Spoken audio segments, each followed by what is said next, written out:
अच्छा, ये मुसलमान की लड़की हो सकती है जो किसी गैर मुस्लिम के साथ चली जाए? बताओ, जल्दी बोलो, हो सकती है? जल्दी बोलो, हो सकती है? ये वो किसी बेहया की बेटी थी जिसने उसे फिल्म तो दिखानी सिखाई, जिसने से टीवी के सामने रोना सिखाया, मगर अल्लाह के सामने रोना नहीं सिखाया।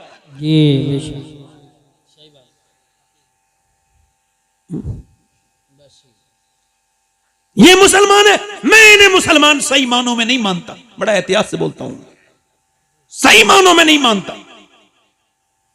अच्छा, ये मुसलमान है तो अल्लाह का शुक्र है मैं सैयद हूं। और आप तो सब जानते हो ना, अल्हम्दुलिल्लाह। जेनेट शरीफ वाले तो जानते ही हो हैं। मगर मैं ये वसीयत कर चुका हूं कि जब मैं मरूं तो अगर फलस्तीन की लड़कियों में से किसी एक का जूता मुझे मिल जाए तो मेरे सीने पे रख दिया जाए और मुझे दफन करने से पहले, मिट्टी डालने से पहले, ताकि मेरा अल्लाह मुझे उस जूते की बरकत से बख्श दे। कौन फलस्तीन की बच्ची क्या बयान दे के गई है कि हम जब रात को सोते हैं तो पहले कुरान पढ़ते हैं, फिर बुर्का ओढ़ के फिर सोते हैं। कहा क्यों? कहा इस वजह से जब इजराइल बम गिराता है तो कोई बुर्का तो नहीं ओढ़ता ना, आप क्यों ओढ़ती हो? कहा इस वजह से जब इजराइल बम गिराता है तो घर में से लाशें निकलती हैं और लाशों में से हमारी लाशें जब निकलती हैं तो हम ये सोच के बुर्का ओढ़ के सोते हैं कि सुबह को जब हमारी लाशें निकलें तो पर्दे में होनी चाहिए, बेपर्दा नहीं होनी चाहिए, ताकि क़यामत के दिन आमना के लाल से मुलाकात हो तो हम अर्ज कर दें, ए अल्लाह के रसूल, हमारे 25 से 30 हज़ार बच्चे भूख से मर गए, सूख के मर गए, हमारे जवानों को, लाशों को कफन नहीं मिले, मगर ए अल्लाह के रसूल एक भी औरत ने किसी यहूदी का हाथ नहीं पकड़ा, बल्कि यही कहा 70,000 तकरीबन औरतें शहीद हुई, यही कहती हुई, ए आमना के लाल, जब तक जान रहेगी तेरी मस्जिद अक्सा पे कुर्बान रहेगी। अपनी शादी यहूदियों की तरह ना करो। एक जमीन पे ऐसी भी शादी हुई है कि उसके बाद जमीन पे ना तो ऐसा कोई दूल्हा बना, ना तो कोई ऐसी दुल्हन है। वो किसकी शादी है? नबियों के बाद सबसे खूबसूरत जोड़ा है सैयदा फातिमा ज़हरा और मौला अली का। जरा जोर से तो बोलो। और शादी हुई है, और शादी कैसी सीधी सादी शादी, साफ साफ, कोई जहेज नहीं। आजकल के कुछ मौलवियों को तक मैं जानता हूं जिन्होंने तकरीरें तो ये की कि जहेज नहीं लेना चाहिए, मगर अपनी शादियों में उन्होंने कारें ली। ये बड़ी बेहूदगी है, शादियों में कारें लेते हैं। और यार इधर देखो, आज का नौजवान, वो मेरे साथ, मैं सैयद हूं मगर उसके हाथ भी चूम सकता हूं, नौजवान के जिसकी शादी नहीं हुई हो, और वो इस महफिल में ऐलान करे मैं जब शादी करूंगा तो बगैर जहेज के करूंगा। जब उससे कोई पूछे क्यों, उसका बाप कहे नहीं मेरे पास इतनी जमीन, अरे होगी जमीन, अब्बा मैं बगैर इसके शादी करूंगा जहेज के। क्योंकि मुसलमान बच्चियां इसी जहेज की लानत की वजह से गैर मुस्लिमों के घरों में जा रही हैं। मैं शादी बगैर जहेज के करूंगा। जब बाप कहे क्यों, कहा इस वजह से कि मेरे नबी को यही शादी पसंद है और मैं किसी से जहेज नहीं लूंगा, क्योंकि मुझे पता है मेरे बरेली के इमाम ने फरमाया कौन देता है देने को मुंह चाहिए, देने वाला है सच्चा हमारा नबी। नारे तकबीर, नारे रिसालत, नारे हैदरी, नारे गौसियत, मशरके आला हजरत, फैजान आला हजरत, अज़मत मुस्तफ़ा कॉन्फ्रेंस, सरजमीन जन्नत शरीफ, हजरत सैयद साहब क़िबला। हुजूर की बेटी दुल्हन बनी है, जरा जोर से तो बोलो सुभान अल्लाह। जमीन पे नबियों के बाद इतना बेहतरीन जोड़ा किसी का नहीं जितना अली और फातिमा का जोड़ा है। हजरत मौला अली कहते हैं मैं अंदर गया अपने कमरे में, बीबी को देखा तो मैं रोने लगा, और उन्होंने मुझसे पूछा क्या आपको ये शादी पसंद न थी जो रोते हैं?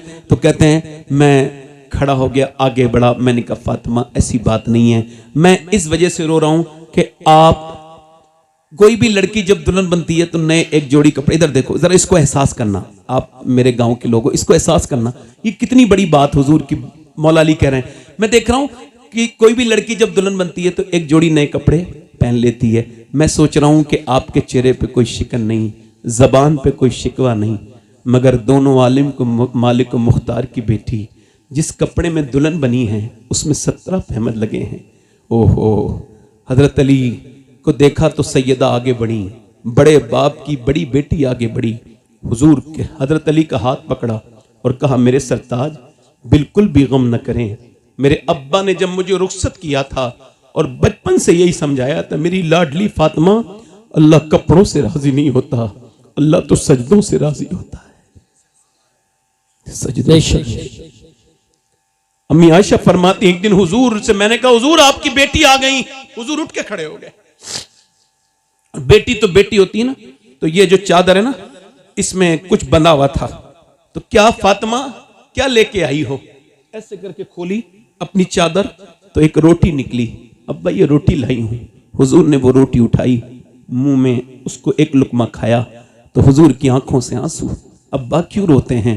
फरमाया, फातिमा और तो कोई बात नहीं है, 5 दिन के बाद तेरे बाप के मुंह में ये पहला लुकमा गया है।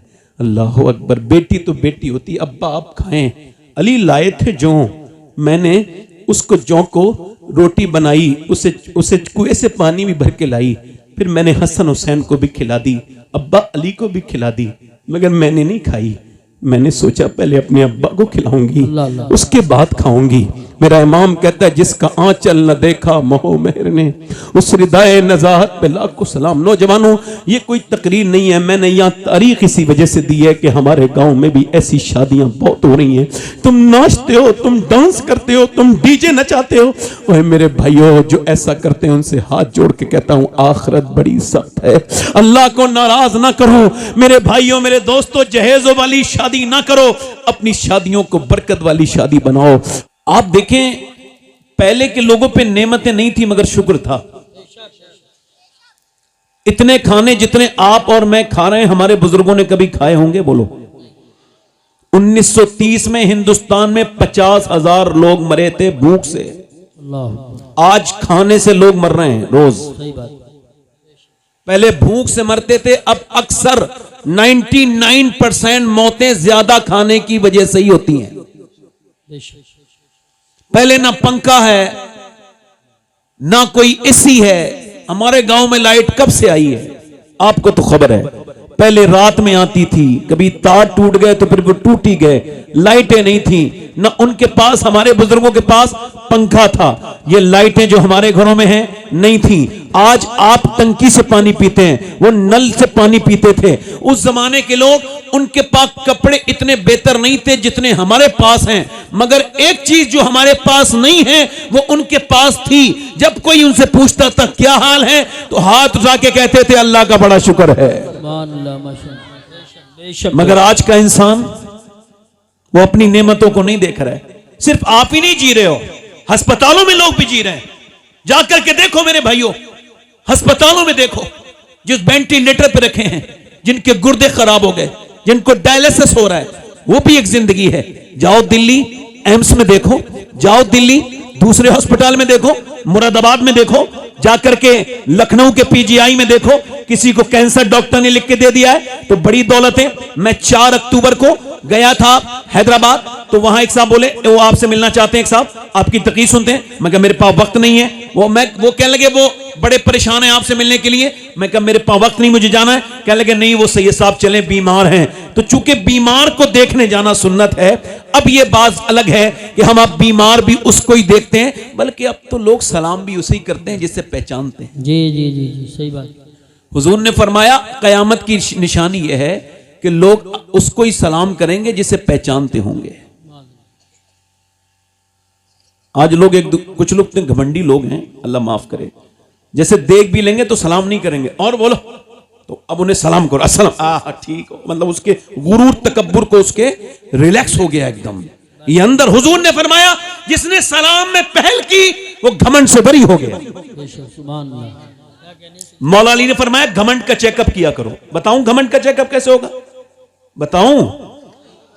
देखो आप सब मेरे गांव के हो, मैं हल्के से बुलवा रहा हूं आपसे, इसी वजह से थोड़ा सा एहतियात करो। मैं भी कर रहा हूं, तो ऐसे ही बोलते रहो, जरा थोड़ा सा मुस्कुरा भी लिया करो। मुस्कुराने से जैसे आदमी अपनी बीबी के साथ मुस्कुराए तो झगड़े नहीं होते। बेशक है ना? बोलो बात गलत है सही है? अपने दोस्तों के साथ मुस्कुराए तो बाखलाक कहलाता है।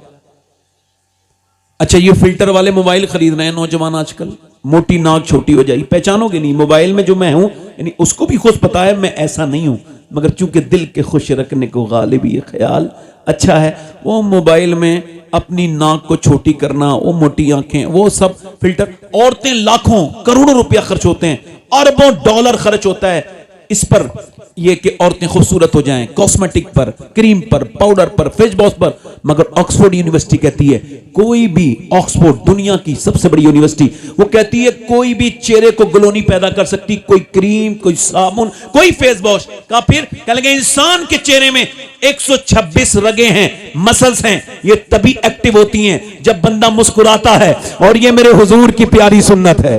बेशक सुभान अल्लाह, सुभान अल्लाह, जल्दी बोलो भाई। सुभान अल्लाह। मैं कहीं और जाता हूं ना, मेरी तकरीर सुन लेना।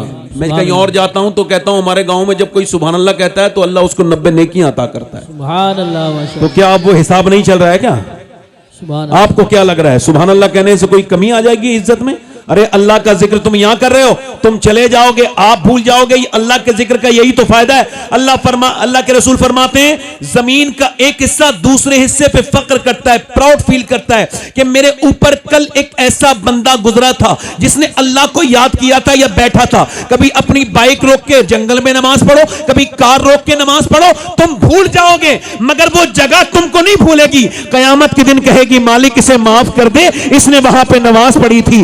ये वो वक्त है मेरे दोस्त, मेरे भाई, अपनी जिंदगी में अब लेकर के आओ कि जगहों को गवाह बनाकर हुजूर मुफ्ती आजम आलम रहमतुल्लाह अलैह ये वहां पर कचभुज के जंगल में जा रहे थे तो इनके जो गाड़ी थी वो आपकी भटक गई। तो लोगों ने पूछा हुजूर हम क्या करें, गाड़ी हमारी भटक गई है। फरमाया मैं दुनिया में भटकने के लिए पैदा नहीं हुआ। कहा मेरे नसीब में लिखा था इस जंगल को गवाह बना के अल्लाह का जिक्र करना, मैं वही कर रहा हूं। नारे तकबीर, नारे रिसालत। मुस्कुरा के जरा बोलो सुभान अल्लाह। कुछ लोग मुस्कुराया, देखो मुस्कुराओ, वो जो लोग मुस्कुराते हैं ना उनके पास मेले लग जाते हैं ना। कभी मैं गांव में निकलता हूं, कभी खड़ा हो जाता हूं तो एकदम भीड़ लग जाती है। क्यों? चूंकि मैं मुस्कुराता हूं। मुझे पता है ये मेरे प्यारे हुजूर की सुन्नत है। जो मुस्कुराना नहीं सीखा वो दीन क्या सीखा है? कुछ भी नहीं सीखा।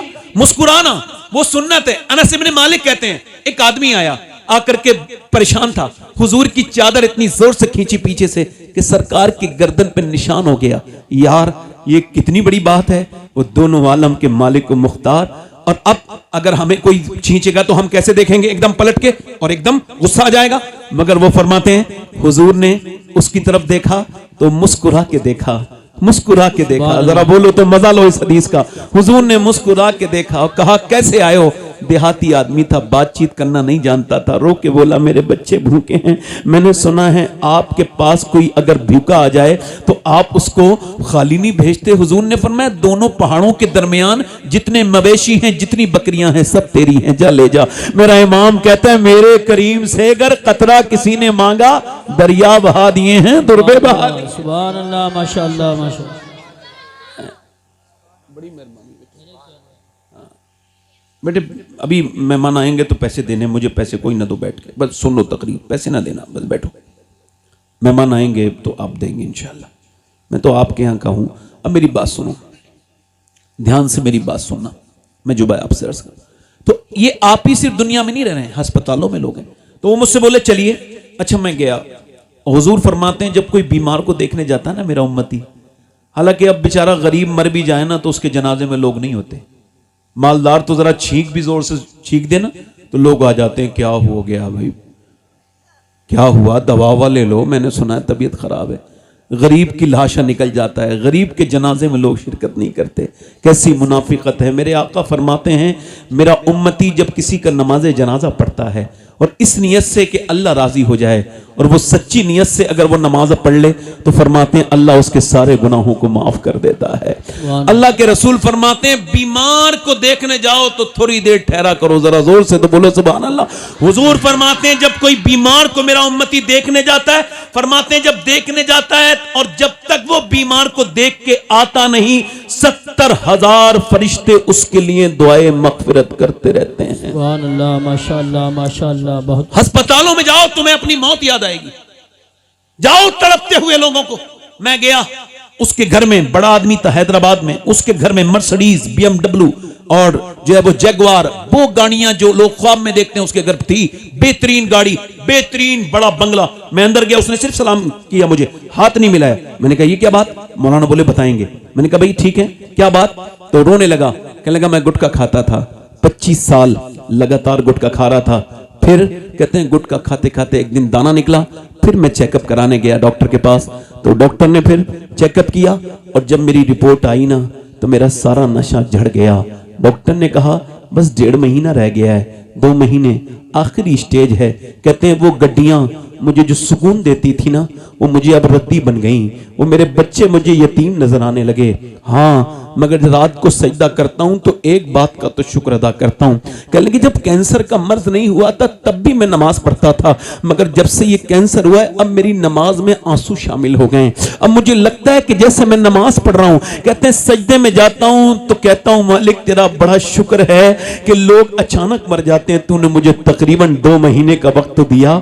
मेरे मालिक 2 महीने के बाद ये बंदा अंधेरी कब्र के अंदर आके लेट जाएगा, इसको माफ कर देना। लोग मनो मिट्टी तले इसके ऊपर डाल के इसको वापस हो जाएंगे। मेरे दोस्तों, मेरे भाइयों, उसकी जगुआर, उसकी मर्सिडीज, उसकी BMW उसके कोई काम ना आ सकी। इसी वजह से मुझे अपने आका और रसूल की इस हदीस को जब से सुना है, मैंने अपनी उम्र की 30 साल के बाद इस हदीस को पढ़ा। अगर इससे पहले पढ़ता तो मेरी जिंदगी कुछ और होती। मेरे आका फरमाते हैं, मेरे सरकार, जिसके पास एक वक्त का खाना है, जरा मेरे साथ इसको आप दोहराओ, जिसके पास एक वक्त का खाना है। मेरे भाइयों, जेनेटिक शरीफ के लोगों बताओ, जिसके पास हुजूर फरमा रहे एक वक्त का खाना है और जिसको अल्लाह ने सेहत दी है वो मालदार है, उसको शुक्र अदा करना चाहिए। वो मालदार है, उसको शुक्र अदा करना चाहिए। मेरे भाइयों, कभी एक आदमी अस्पताल में भर्ती हुआ, 90,000 का बिल आया, 80 साल का तकरीबन उसकी उम्र थी, बूढ़ा था और वो ठीक हो गया। उसको सांस लेने में कोई प्रॉब्लम थी, उसकी ऑक्सीजन लगा, ठीक हो गया। जैसी तबीयत उसकी ठीक हुई, बिल सामने देख के रोने लगा। डॉक्टर ने कहा पैसे ज्यादा लगते हैं? कहा नहीं नहीं नहीं, अल्लाह ने इतना दिया है, पूरा अस्पताल खरीद सकता हूं। कहा फिर रोते क्यों? कहा छोड़ो ना डॉक्टर, तुमको क्यों बताऊं? कहा बताओ ना डॉक्टर, बताओ ना बड़े मियां। रो के बोला बस बात यह है कि बस ये सोचने लगा था कि आपके अस्पताल में मैंने 1.5 दिन सांस लिया ऑक्सीजन मशीन से, तो आपने 90,000 का बिल बिठा दिया। अल्लाह की हवाओं में सांस लेते लेते मैं बूढ़ा हो गया। मैंने कभी सोचा ही नहीं कि सांस लेना कितनी बड़ी नेमत है। मेरे भाई, दौलत से तुम नींद नहीं खरीद सकते, दौलत से बिस्तर खरीद सकते हो, दौलत से नींद नहीं खरीद सकते। अल्लाह ने तुमको नेमतें दी। नौजवानों, तुम्हारी पास लंबी उम्र है और तुम मेरे यहाँ के रहने वाले हो। एक बात अपनी गांठ में बांध लेना, कभी शिकायत न करना, न गर्मी की न सर्दी की। अपनी शिकायतें करके हम खुद जलील होते हैं। मौला गौसुल आजम फरमाते हैं, सबको हाल बताओगे तो बेहाल हो जाओगे। मेरे साथ जरा इसको भी दोहरा लो, जिस सबको हाल बताओगे तो बेहाल हो जाओगे। हाल उसे बताओ जो हाल बदल सकता है, हाल उसे बताओ जो हाल बदल सकता है। मौला अली फरमाते हैं, परेशानी तो अल्लाह इस वजह से देता है कि बंदा सजदा करके उसके करीब हो जाए, मगर वो दुनिया में बता बता के जलील कर लेता है। इसको बताएगा, इसको बताएगा। जब तक अपनी परेशानी नहीं बताओगे, तुम्हारी इज्जत तुम्हारी मुट्ठी में रहेगी, और जब बता दोगे तो मसला फिर तुम्हारे हाथ में है। अपने गम को छुपाओ, गम सबको ना बताओ। पेट सबको नहीं दिखाया जाता, पेट को सबको नहीं दिखाया जाता, गम सबको नहीं सुनाया जाता। और एक बात याद रखना, अगर मालदार और खुश होना चाहते हो तो ये बात जो बयान कर रहा हूं इसको दिमाग में रखो। शुक्र शुरू करो। क्या करो? शुक्र। क्या शुरू करो? बोलो जल्दी बोलो। और शुक्र से पैसे बढ़ते हैं, किसी मियाँ के ताबीज से बढ़ते हैं, ये मैं को कंफर्म नहीं बता सकता, हालांकि मैं भी मियाँ हूं, आप तो सब जानते ही हो। मगर ये मियाँ लोगों ने बड़ा मामला घपला कर दिया, अल्लाह माफ करे। रब से दूरी बना दी लोगों की। देखो, जब मैं कोई ऐसी बात कहूं तो किधर दिमाग ना लगाना अपना, बहुत दिमाग लगाते हैं हमारे गांव के लोग।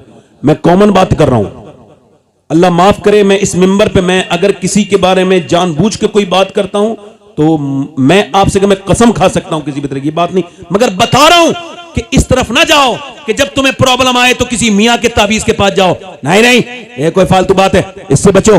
ताबीज बरकत की चीज होती है, मगर हर काम में ताबीज नहीं है। जब प्रॉब्लम आए तो शुक्र अदा करो। ताबीज की बरकत जरूरी है, हम मानते हैं, बरकत से मैं मुमकिन नहीं, मगर मेरी बात सुने आप, अपनी जिंदगी में शुक्र शुरू करें। इमाम गजाली कहते हैं, अब तरीका भी बता रहा हूं, बीबी अपने आदमी से कहे, हमारे घर में सब कुछ ठीक है, बच्चे भी ठीक खा पी रहे, हम सब कुछ, यामीन भाई सब कुछ मामला कर रहे हैं, सब कुछ ठीक है हमारे घर में, और खाना पीना भी सब कुछ है, मगर मेरा आदमी कहे ये मैं नहीं कर रहा हूं, बेशक अल्लाह कर रहा है। सुभान अल्लाह, सुभान अल्लाह। क्या कहे? बोलो ये जो घर में अनाज भरा हुआ है, ये घर में बरकत अल्लाह की है, ये रहमतें अल्लाह ने दी हैं। तो फिर औरत इस बात को सेकंड करे, बिल्कुल सही। इमाम गजाली कहते हैं अगर औरत ऐसे करेगी और मर्द उसके साथ मिलकर शुक्र अदा करेगा, तो कहते हैं एक घर में नहीं बल्कि मेरा ईमान कहता है कयामत तक अल्लाह उस घर की बरकतें खत्म नहीं होने देगा। जो अच्छा, फिर इसको मैं और आगे बढ़ा देता हूं। मौला रूम कहते हैं, आपने नाम सुना है हातिम ताई का? अच्छा, 1500 साल हो गए उसको, हुजूर से पहले उसका दुनिया में से चला गया वो, और मुसलमान नहीं था, मगर नाम क्यों जिंदा है? सखी था, सखी था। उससे किसी ने पूछा आपने अपने आप से ज्यादा सखी कोई देखा? बोले जी देखा। कहा कौन?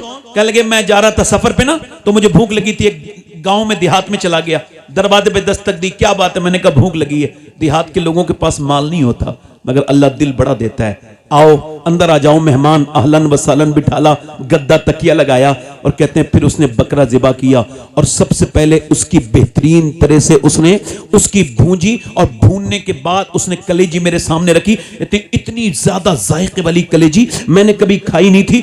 उसने मुझे देखा, मैंने उससे कहा भाई इतनी अच्छी कलेजी तो मैंने कभी नहीं खाई। वो थोड़ी देर के बाद फिर आया, 2 बकरे ज़िबा करके 2 कलेजी और सामने रख दी, का खाइए। वो उससे बेहतरीन भुनी हुई थी। मैंने कहा ये तो पहले से ज्यादा अच्छी है, ये तो पहले से अच्छी ज्यादा बुनी हुई है। कहते हैं उसने मुझे देखा और देखने के बाद कहा ठीक है। सुबह वो आया तो उसने फिर 2 बकरे की कलेजी मेरे सामने रखी, मगर हाथ जोड़ के खड़ा हो गया। कह लगा आप तारीफ मत करना, बस खा लो। कहा क्या मतलब? कहा हमारे यहां जब कोई मेहमान तारीफ करता है तो इसका मतलब ये होता है उसे और चाहिए। जैसे कोई कहता है बिरयानी अच्छी लग रही है और ले लो, कोई कहता है ये खीर अच्छी लग रही है और ले लो। कहते हैं अब इसका मतलब यह है कि आप तारीफ ना करें, चूंकि आप तारीफ करेंगे तो मैं शर्मिंदा हो जाऊंगा। कहा क्यों? कहा जितने बकरे थे सब मैंने ज़िबा कर दिए, अब मेरे पास कुछ बचा नहीं, अब तारीफ मत करना, खा लो। मौलाना रूम कहते हैं इसका मतलब साफ है, इंसान की तारीफ करे तो इंसान का दिल भी करता है और दे और दे, मगर इंसान एक दिन कहता है बस भाई हो गया, मेरे पास अब नहीं है। मगर अल्लाह के खजानों में कोई कमी नहीं है, तुम उसका शुक्र अदा करते जाओगे, वो तुम्हें नवाजता चला जाएगा। लाइन शकरतुम लाज़ीदन्नकुम, तुम शुक्र करो वो नेमतें बढ़ाता चला जाएगा। नारे तकबीर, नारे रिसालत, नारे हैदरी, नारे गौसियत, मसलके आला हजरत, फैजान आला हजरत, अजमत मुस्तफ़ा कॉन्फ्रेंस, हजरत अल्लामा सैयद शबाहत मियां साहब क़िबला। जबान काट लेना, मगर ये ना कहना गर्मी बहुत हो रही है ना। ये बताओ गर्मी कौन करता है? तो जो गर्मी पे एतराज करता है वो किस पे करता है? एक बार हवा मदीने में तेज चली थी, एक सिहाबी ने बस इतना कहा हवा तेज चल रही है। हुजूर ने फरमाया ऐसे ना कहो कि हवा तेज चल रही, बल्कि यूं कहो मेरा रब चला रहा है तो हवा तेज चल रही है। सुभान अल्लाह। अपनी जिंदगियों में शुक्र शामिल करें। और मैंने जो आयत पढ़ी है उसका तर्जुमा करता हूं। बेटा मोबाइल ना देखो, सीधे नीचे को बैठ कर दो। बिल्कुल, जो चीज मुझे आपसे गुजारिश है सब लोगों से, थोड़ा सा ध्यान दें। अच्छा, ये मोबाइल भी बीमारी बन गया आजकल जी। हाँ हाँ, बाथरूम तक में नहीं छोड़ रहा है आदमी, लेटरिन में लेके जाता है। हंसना नहीं हंसना नहीं। देखो मोबाइल में आपको दिखाऊंगा नहीं, कारी साहब अपना मोबाइल दे दो। आप एक बात समझा रहा हूं आपको, नौजवानों को। ये मोबाइल जब मैं खाना खाता हूं तो अलग रख देता हूं। हालांकि बच्चों को जो खाना खाते खाते बच्चे मोबाइल देखते हैं, उनके बारे में ये रिसर्च है कि मैदे के मरीज हो रहे हैं, यहां तक के उनको लीवर का कैंसर तक हो रहा है। वो बच्चे जो मोबाइल देख के, चूंकि ये सही का खाना चबा नहीं पाते और खाने पे ध्यान नहीं देते तो खाना लगता भी नहीं। मोबाइल देख रहा है आदमी, खाना भी खा रहा है, ठीक है, अब मोबाइल साथ में है। मैं अपनी बात कर रहा हूं, जब मैं खाना खाता हूं तो मोबाइल अलग रख देता हूं, बाथरूम में जाता हूं मोबाइल कोई मुझसे बात करे तो बेवकूफों की तरह मोबाइल में नहीं लग रहता, उससे बात करता हूं।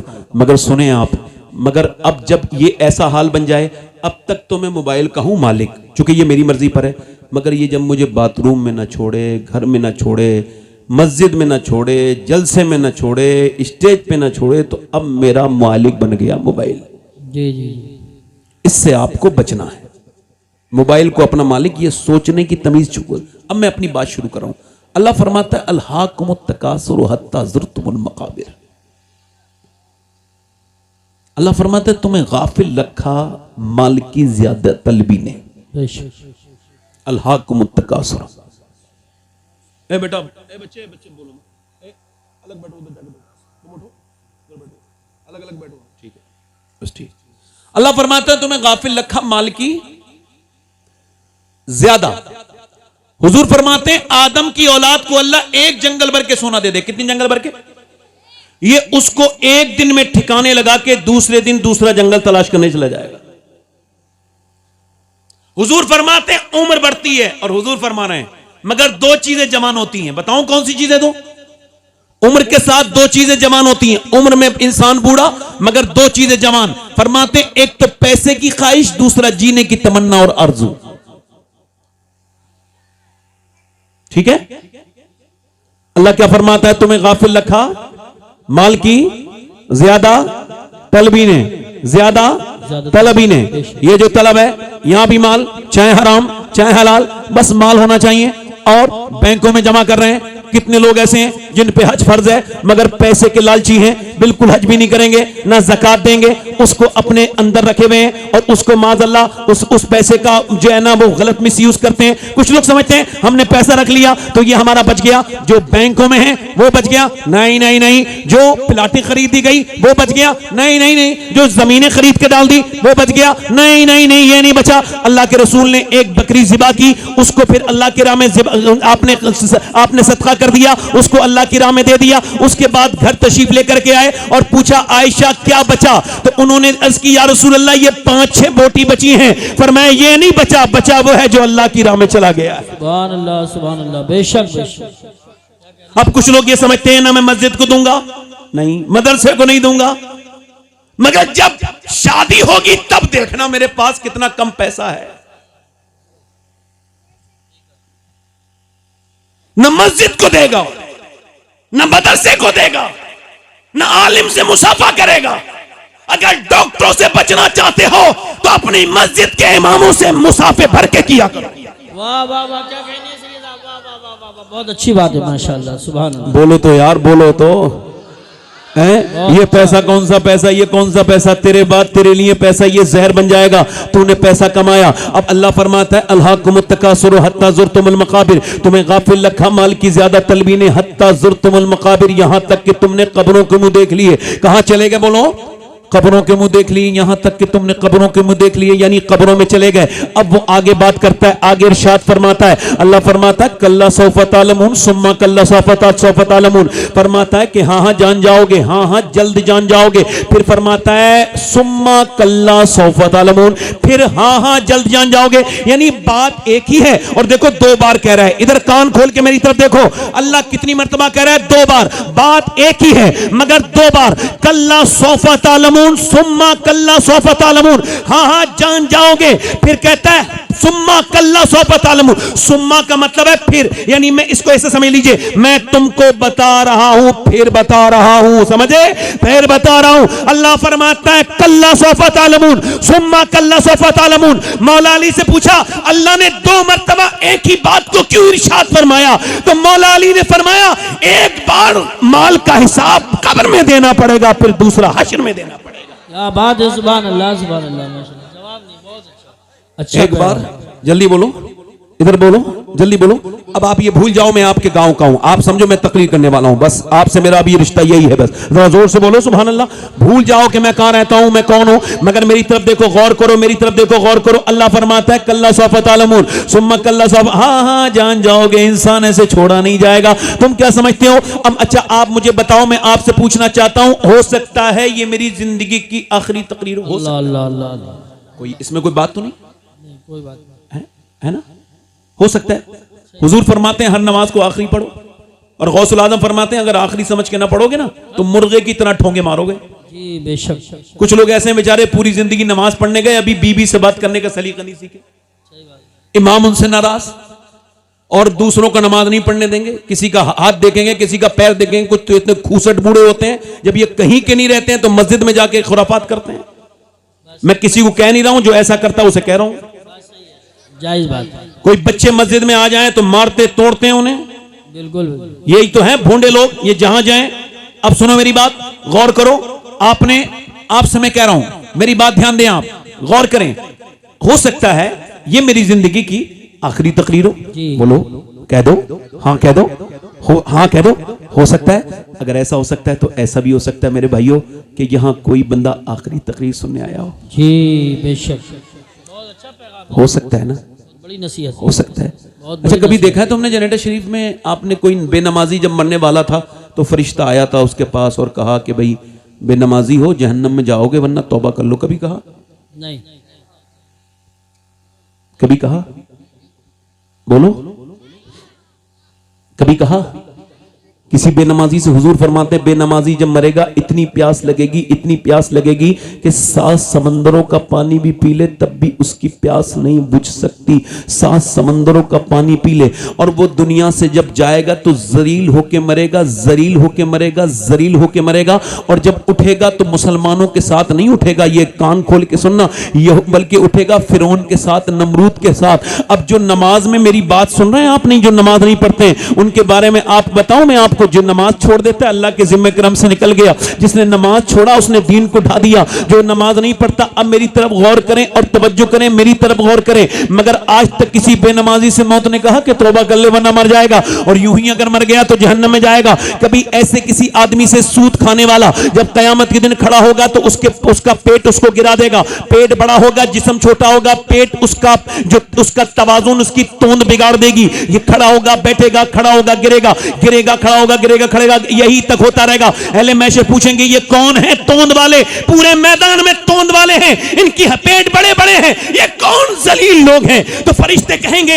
ये सूद खाने वाले हैं। अब सुनो, सूद खाना अपनी मां के साथ जिना करने से बुरा काम है। मगर आज तक किसी ने कहा, मौत ने कभी कहा मौत सूद खाने वाले से तौबा कर ले? कभी कहा? बोलो, कभी कहा? किसी ऐसे आदमी से जो अपनी मां के साथ बदतमीजी करता है, अपने बाप से साथ बदतमीजी करता है, जो बाप से जबान लड़ाता है, उससे कभी मौत ने कहा, बताओ जरा दिल पे हाथ रख के मुझे, मौत ने कभी कहा तौबा कर ले वरना इसी हाल में मर गया तो जहन्नम के निचले हिस्से में दाखिल होगा? कभी कहा? बोलो, कभी देखा किसी बदनिगाही करने वाले को, किसी गाली देने वाले को, किसी को कि वो मौत से पहले बदला हो? ऐसा देखा? उसको किसी ने 2 दिन पहले फरिश्ते ने आके कहा नहीं नहीं नहीं, कभी देखा?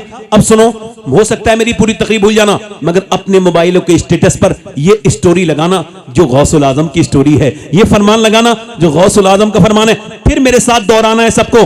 गौसुल आजम फरमाते हैं मौत तुझे हाल बदलने नहीं देगी। जरा मेरे साथ दोहराओ, मौत तुझे हाल बदलने, खड़े हुए लोग भी बोले मौत तुझे हाल बदलने, जिस हाल में मरना चाहता है उसी में जीना शुरू कर दे। नहीं समझे, नहीं समझे, नहीं समझे, जिस हाल में। ए बच्चे, बेटा उठ जाओ, मेरे बेटे उठ जाओ, जाओ एक तरफ बैठो। मौत तुझे हाल बदलने, अब बोलना नहीं बेटे, इधर देखो, सुनो। ए बेटा सुनने आए हो, इधर देखो, सुनो, बस बोलो मत, बोलना नहीं। मौत तुझे हाल बदलने, जिस हाल में मरना चाहता है उसी में जीना, जीना, जीना। अच्छा, मौत हाल बदलने नहीं देती। बेनमाजी ऐसी मर गया, बेनमाजी मर गया, अल्लाह अकबर। अब आप उसके बारे में क्या बात कर रहे हैं, वो एक अलग बात है। सुनिए, 22 साल का नौजवान है, दिल्ली में फिल्म थिएटर में, आजकल नौजवान लड़के, हमारे गांव के भी मैंने सुना है, खूब थिएटरों में जाते हैं, थिएटर में फिल्म देख के निकल के बाहर को जा रहा है। 22 साल का नौजवान, 6 एप्स है उसके, बेहतरीन, कड़ियल, अच्छा, बेहतरीन सेहतमंद आदमी है, जा रहा है। उसने ऐसा सोचा नहीं है कि ये उसकी जिंदगी की आखिरी सफर है, उसकी जिंदगी का। उसने बाइक तेज चलाई, उसने तेजी के साथ बाइक चलाई, उसने मुंह में गुटखा डाला हुआ था, उसने कानों में गाने सुन रखे थे। चलते चलते उसको मौत ने इतनी भी मोहलत न दी कि वो अपनी बाइक रोक लेता। दिल का दौड़ा उसको पड़ा इसी के ऊपर, और इसी बाइक के ऊपर ये पहले गिरा, बाद में इसकी बाइक गिरी। मौत ने इसको कानों का गाना भी नहीं बंद करने दिया, मौत ने इसको अपनी मुंह से गुटखा भी नहीं थूकने दिया। जब ये गिरा तो इसका जबड़ा तोड़ दिया रोड ने। इसका वो चेहरा जो इसके ये सैलून में जाके, जो बाल वाले की दुकान पे जाके एक एक चीज चेक करता था, फिर उसके ऊपर ये लगाता था, वो लगाता था, ये पूरा चेहरा लिथड़ गया।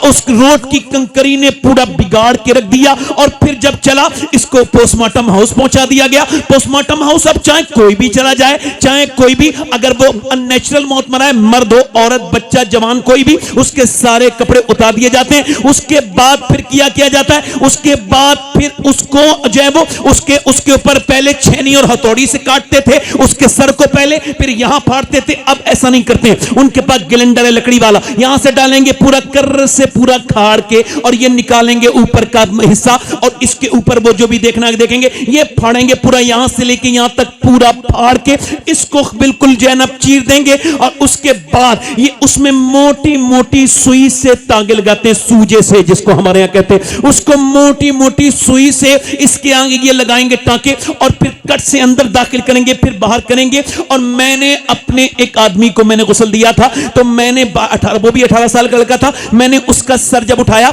और मैं गुस्ल देता हूं, अल्लाह का शुक्र है कभी मुझे मौका मिल जाए और मैं कभी किसी की जनाजे में जाऊं तो कोशिश करता हूं कि मैं गुस्ल करूं, इससे दिल हल्का होता है, इससे दिल से गुनाह की आदत खत्म हो जाती है, दिल सख्त हो तो नाज मुलायम हो जाता है। मैंने उसका सर उठाया तो उसकी जो हड्डी थी सफेद मेरी उंगली में लगी, और मैं रोने लगा। एक साहब ने कहा क्या तकलीफ होती है? मैंने कहा नहीं, मेरे आका फरमाते हैं जब मुर्दे का हाथ पकड़ा जाता है तो मुर्दा कहता है मेरा हाथ आराम से पकड़, गुस्ल देने वाले तेरे हाथ उठाने से मुझे तकलीफ होती है। जब हाथ उठाने से तकलीफ होती है, हुजूर फरमाते हैं जनाजा लेके चलते हैं तो वो कहता है मुझे कब्रिस्तान पहुंचाने वालों जरा हल्के हल्के अपने कदम रखो, तुम्हारे कदम की धमक से मुझे तकलीफ होती है, तुम्हारे कदम की धमक से मुझे तकलीफ होती है, तुम्हारे कदमों की धमक से मुझे तकलीफ होती है। अल्लाह अकबर। हजरत ईसा अपनी वालदा सैयदा मरियम की कब्र पे गए और जाके बोले मेरी वालदा मरियम अब मैं मुर्दे जिला लेता हूं और तू मेरी मां है, तुझे देखने का दिल करता है, तू कहे तो अल्लाह के हुक्म से तुझे जिलाऊं। अंदर से आवाज आई ना ना ना मेरे बेटे ईसा, मेरी जब रूह निकली थी मुझे इतनी तकलीफ हुई थी जिसका एहसास मुझे अभी तक हो रहा है। हजरत सैयदना अबू हुरैरा कोई जरा सा पढ़ लिख गया तो उसके अंदर से ये खौफ मौत का चला गया। हालांकि मेरे आका करीम के सहाबा इकराम रोते थे मौत को याद करके। बरा इब्ने आजिब कहते हैं अल्लाह के रसूल कब्रिस्तान में गए, कब्र तैयार होने में थोड़ी देर थी, हुजूर के आंसू टप टप टप टप टप इतने गिरे कि वो जगह भीग गई। फिर फरमाया सबको तुमको इसी रास्ते से गुजरना है, मौत को ना भूलना मेरे सहाबा। ओ मेरे दोस्तों, मेरे भाइयों, जरा कान खोलो और मेरी तरफ देखो। ये जो तकरीर कर रहा है एक दिन इसको भी ऐसे ही मर जाना है जैसे इसके बुजुर्ग दुनिया से चले गए, और तुम सब हम सब ये सब दुनिया से चले जाएंगे। मौत किसी को नहीं छोड़ेगी, ना अमीर को छोड़े, ना गरीब को छोड़े, ना बादशाह को छोड़े, ना फकीर को छोड़े, ना आलिम को छोड़े, ना जाहिल को छोड़े, ना मुत्तकी को छोड़े, ना परहेजगार को छोड़े, ना मुरीद को छोड़े, ना पीर को छोड़े, ना शहंशाह को छोड़े, ना विधायक को छोड़े, ना मंत्री को छोड़े, ना किसी प्रधानमंत्री को छोड़े। मौत ने ना किसी को छोड़ा है, ना किसी को छोड़ेगी, ना किसरा को छोड़ा, ना किसी सिकंदर को छोड़ा, ना दारा को छोड़ा। अजल ने ही किसरा न छोड़ा ना दारा, इससे सिकंदर सफाते भी हारा। जगह जी लगाने की दुनिया नहीं है, ये इबरत की है, तमाशा नहीं है। मेरे भाई, मेरे दोस्त इधर देख, मैं आपसे गुजारिश कर रहा हूं, मैं इस वजह से रो रहा हूं मेरे भाई। मैंने उसे कहा कि मैं दिन रात सफर में रहता हूं, अपने मालिक से दुआ करता हूं, मालिक मुझे पोस्टमार्टम वाली मौत से बचा लेना मेरे करीम। वो पोस्टमार्टम वाली मौत से बचाकर अपने महबूब के मदीने में मौत अता करना, अपने महबूब के जलवों के तले, अपने महबूब के सदके से बस गुंबदे खजरा के आसपास कहीं मौत अता करना मेरे मालिक। उस मौत से बचाना जिसमें तेरी नाराजगी हो, उस मौत से बचाना जिसमें तू नाराज हो, वो मौत देना जिससे तू राजी हो जाए। आपको मौत में दिलचस्पी नहीं है, ये करीब में स्कूल वाला कब्रिस्तान है, इसमें हर तरह का मुर्दा है। 18 साल का मौजूद हैगा, 20 साल का मुर्दा मौजूद होगा, तुम गौर करोगे तो 25 साल का भी होगा, तुम गौर करोगे तो 30 साल का भी होगा।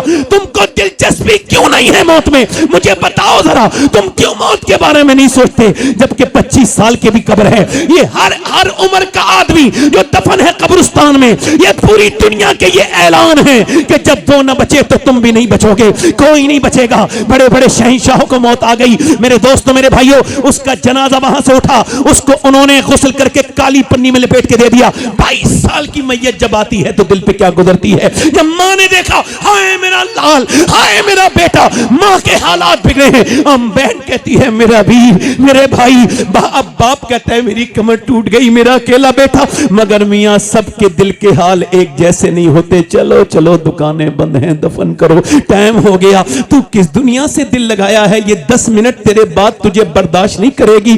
तुझे लेकर के जा रहे हैं, हंगामे हुए, और कितने हंगामे होंगे जो तुम नमाजों की तरफ आओगे, और कितने हंगामे होंगे जो तुम अपने रब से डरोगे। लिखो मुसलमानों, अल्लाह के रसूल के गुलामों, जनाजा उसका उठा और शोर मचा, मगर कोई उसके साथ दफन नहीं हुआ, उसे अकेला दफन किया गया। दफन करने के बाद अल्लाह अकबर, इधर देखो, एक बड़े जमींदार की कब्र खुदी। जैसी कब्र खुदी, अंदर बिच्छू थे, उन्होंने क्या किया, कब्र बंद कर दी, दूसरी कब्र खोदी, फिर वहां भी बिच्छू, तीसरी कब्र खोदी, वहां भी बिच्छू। उलमा से राब्ता किया, उन्होंने कहा और एक जगह खोज के देखो, तो जब और खोदी तो वो भी बिच्छू। कहने लगे अब ये बिच्छू दुनिया में जहां भी कब्र खोदोगे मिलेंगे।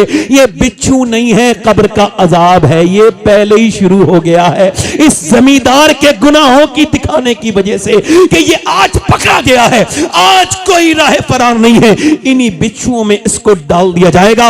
अल्लाहु अकबर। हजरत ज़ैद बिन साबित बयान करते हैं, हदीस शरीफ बुखारी शरीफ की हदीस है, वो मुस्लिम शरीफ की हदीस है। ज़ैद बिन साबित कहते हैं अल्लाह के रसूल कबीला बनी नज्जार की तरफ गए और फिर आपकी ऊँटनी डिसबैलेंस होने लगी। हुजूर की आंखों में आंसू आए।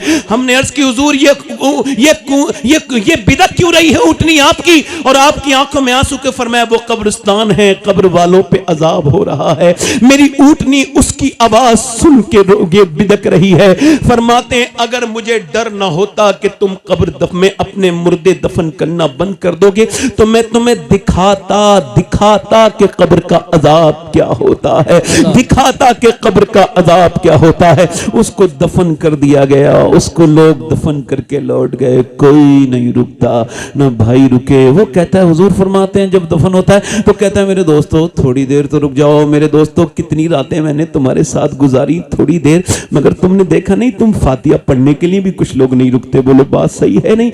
आज कब्रिस्तान में मजाक करते देखा है मैंने लोगों को, आपस में दुनियादारी की बातें करते देखा है। अल्लाह अकबर। जिस उम्मत का नबी कब्रिस्तान में आके रोए, उस उम्मत की बातें ठिट्टे लगाना बड़ी बेहूदगी है, बर्बादी का सबब है।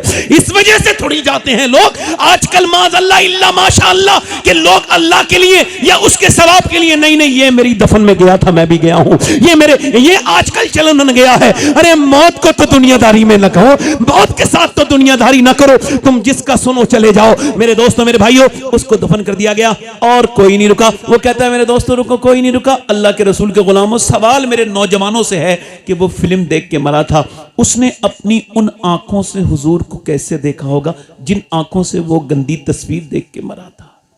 अल्लाह अकबर, अल्लाह अकबर।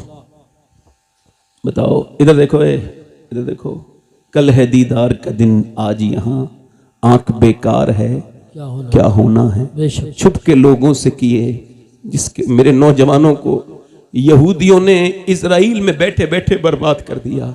इंस्टाग्राम इजराइल का, फेसबुक इजराइल का।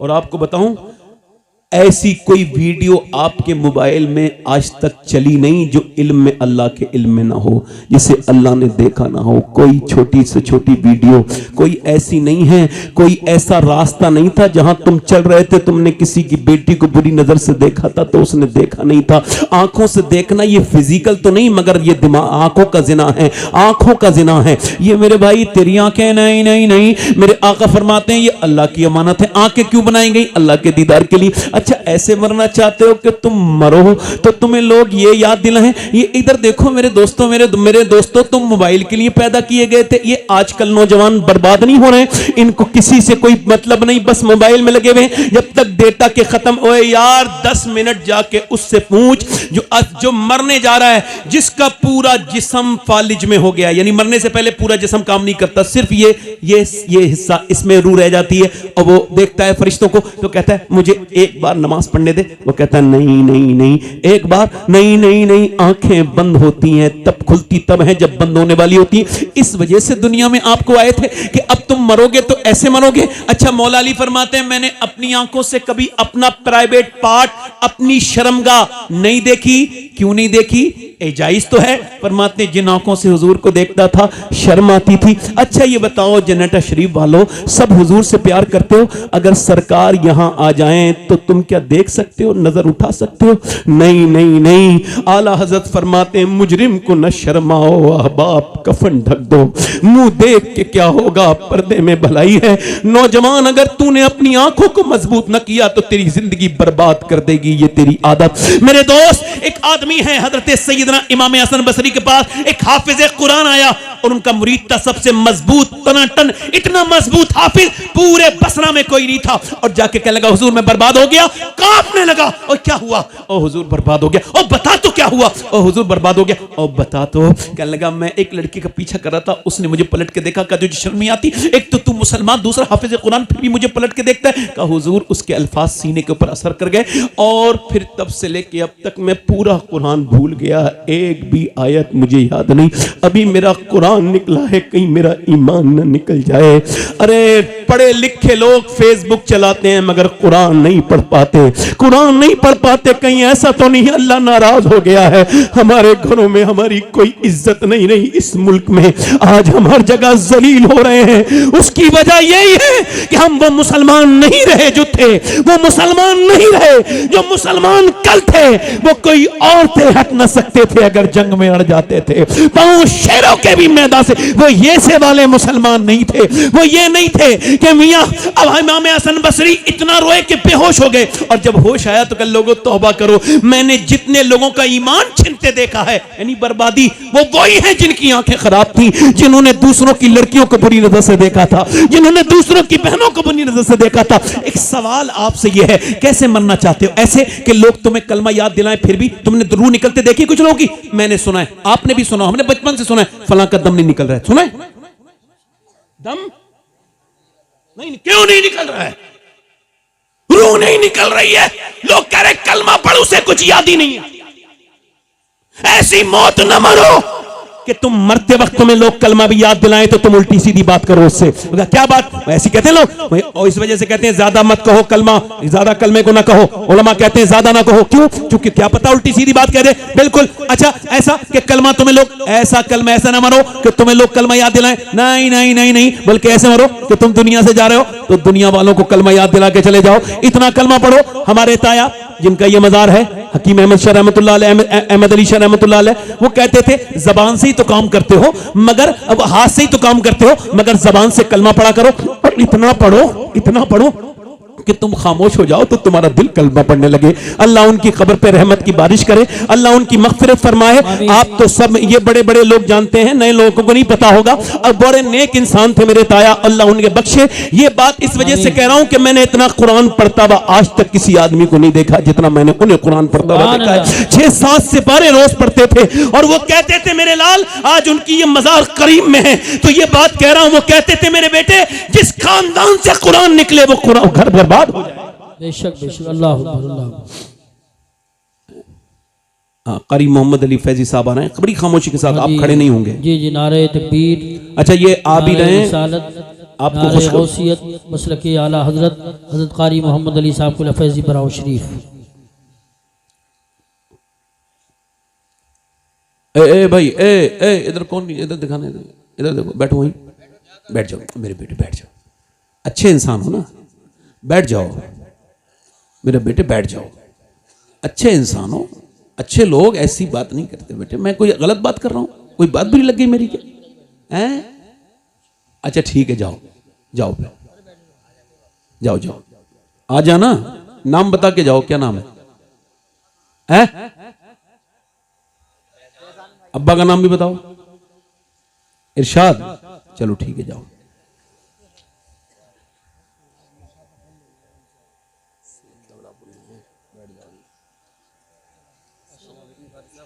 ये कारी मोहम्मद अली फैजी साहब आए हैं, इन्हें आपने इंटरनेट के जरिए देखा होगा, है ना? आज भी ये आज यहाँ आए हम, ये भी और मैं भी कल बगदाद शरीफ जा रहे हैं। सुभान अल्लाह। जोर से तो बोलो यार। आपके लिए भी दुआ करूंगा, आप तो बोल दो सुभान अल्लाह। आप देखो इंसान लालच के बगैर नहीं बोलता, बड़ा मसला है इंसान के साथ। दिल लगा के बोलो सुभान अल्लाह, मुस्कुरा के बोलो। मैं और बोलूं या खत्म कर दूं? नहीं, सही दिल से बता दो यार, मैं तो तुम्हारे गांव का ही हूं। बोलो, आवाज समझ में भी आ रही है मेरी? नहीं, असल में बात ये कि कुछ हैं, हाँ ये हमारे वो भी कह रहे हैं कि ईदगाह पे टाइम होता है, ईदगाह पे पहुंचते ही लोग नाक पे चिराग जला के हैं। हाँ, जब देख लेता है कि अब टाइम होने वाला है तब वो कपड़े पहनेगा ईदगाह पे। कुछ लोगों को तो ईद की नमाज पढ़नी होती है तो वो कुछ मतलब ये है कि थोड़ा बोले यार चले जाएंगे कुछ लोग, मैं खैर बात नहीं करता। मोहम्मद अली फैजीज भाई आ गए, ये पढ़ेंगे और ये जैसा पढ़ते हैं ये आप खुद देख लेंगे, उसमें तारीफ की कोई बात नहीं है ना। अल्लाह ताला खुश रखे, आमीन। ये माशाल्लाह। मैं कह रहा हूं कैसी मौत मरना चाहते हो? ऐसी कि लोग नहीं नहीं नहीं मेरे भाई, देखो नौजवानों, अपना कुछ वक्त निकालो। तकरीरें सुनने से फायदा नहीं है, सुनने से फायदा है मगर बगैर अमल करे। बताओ, डॉक्टर से खाली तुम देख के आ जाओ, डॉक्टर को उससे मिल के आ जाओ, दवा ना खाओ तो फायदा होगा? आज के बाद क्या करना है? कम से कम 2 तस्बीह कलमे की पढ़ लेनी है। कितनी? ला इलाहा इल्लल्लाह। 2, ज्यादा तो नहीं टाइम लगेगा हाफिज साहब? कितना टाइम लगेगा? 5-10 मिनट, उससे ज्यादा तो नहीं लगेगा?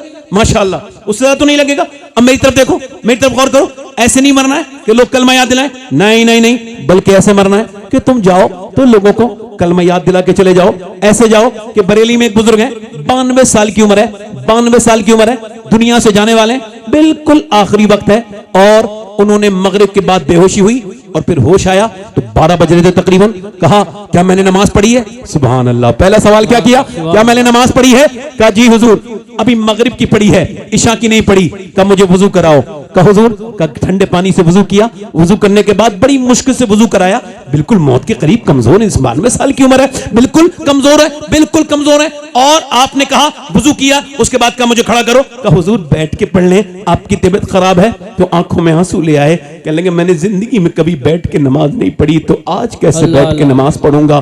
फिर वो बुजुर्ग खड़े हो गए, बड़ी मुश्किल से लोगों ने खड़ा किया, मगर फिर न जाने कहां से वो ताकत आई कि आराम से रुकू, आराम से सजदा, आराम से कयाम, आराम से जलसा, बड़े आराम से नमाज पूरी 40 मिनट आखिरी नमाज पढ़ी इशा की। बोलो सुभान अल्लाह। और उसके बाद बिस्तर पे लेटे और कहा लोगों मैं जा रहा हूं, बस किसी का मेरा दिल दुखाया हो मैंने तो मुझे माफ करें और मैं तुमको माफ करता हूं, लिहाजा मैं जा रहा हूं और पढ़ो कलमा।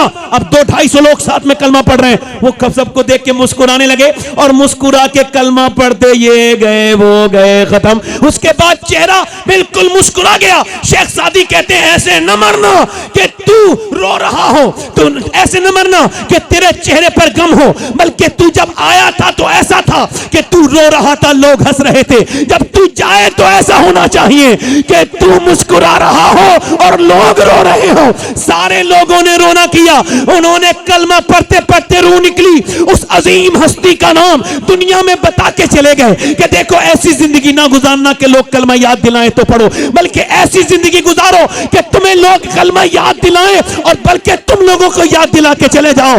उस अजीम हस्ती का नाम शहजादा आला हजरत हम शबीए गौसे आजम सरकार हुजूर मुफ्ती आजम हिंद था। उन्होंने कहा था मेरे अमाल का बदला तो जहन्नम ही था, मैं तो जाता मुझे सरकार ने जाने। नारे तकबीर, नारे रिसालत, नारे हैदरी, नारे गौसियत, मसलके आला हजरत, फैजान आला हजरत, फैजान मुअज़्ज़मी हजरत अल्लामा सय्यद शबाहत मियां साहब क़िबला। अच्छा हमारे यहाँ तो लगता ही नहीं। अच्छा हमारे यहाँ की माज़अल्लाह अब तो बेटियां बहनें देख नहीं रहे उधर, शादियां देखी हैं तुमने मुसलमानों की? मैं तो जाता ही नहीं, अल्लाह का शुक्र है। जिस शादी में चले जाओ तो लगता ही नहीं, ऐसा लगता किसी यहूदी की शादी है। ये हंसने की बात नहीं, रोने की बात है। मुसलमान लड़की, अच्छा एक बात मेरी ध्यान से सुनना, बुरी लगे तो इसे बदल कर लेना, मगर बुरा लगती है, अच्छी बात तो बुरी लगती है। जब कोई अपनी बहन को सजा के लेके जाता है ना शादी में, तो वो ये लाशऊरी तौर पे ऐलान करता है कि मैं दूसरे की बहन को बुरी नजर से देखूंगा तो अपनी बहन लेके जा रहा हूं ताकि कोई दूसरा ऐसे बुरी नजर से देखे। अल्लाह, थोड़ी बात सख्त लगी होगी जब अपनी बीबी को कोई सजा सवार के, हालांकि बीबी को सिर्फ उसका आदमी देख सकता है सजा सवार के, मैकअप अपने आदमी के लिए जायज है।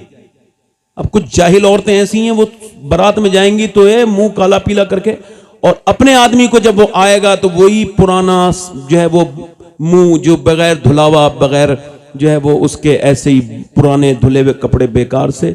और जब किसी जाएगी शादी में तो इसकी नियत, आदमी जब लेके जाता है ना बीबी को, तो मैं तो आदमी को कह रहा हूं, तो अपनी बीबी को लेके जाता है तो ये ऐलान करता है, ये भी लाशऊरी तौर पे, हालांकि बेशऊर तो ये है ही, तो वो ये ऐलान करता है कि मैं अपनी बीवी को लेके जा रहा हूं, चूंकि मुझे दूसरों की बीवियों को देखना है, तो अपनी बीवियों को दूसरों की निगाहों के मैं निगाह से बदनिगाही लफंगों के लिए सजा के लेके जा रहा हूं। थोड़ी बुरी लग रही होंगी बातें, मगर कोई बात नहीं है, मर नहीं जाती गैरत। बेशर्म है मुसलमान कि बेटियों को ऐसे दुपट्टे सरों पे है ही नहीं उनके। ये किसके घर की औरतें हैं ये बताओ? पूरी दुनिया तो ये कह रही है बेपर्दगी हो रही है। कारी इकरार साहब, ये कौन औरतें हैं? कहां से आई हैं ये? बताओ मुझे। मुसलमान बच्चियां जब थिएटरों में नजर आने लगे, जब मुसलमान बच्चियां बुर्का ओढ़ करके गैर मुस्लिमों की बाइकों में घूमने लगे, मेरे गांव की नहीं, मेरी बहन तो नहीं, मगर वो मेरी इस्लामी बहन थी। बेशक इधर देखो, थी नहीं थी, मगर वो चली गई। गैर मुस्लिमों के साथ 11 लाख लड़कियां जा चुकी हैं।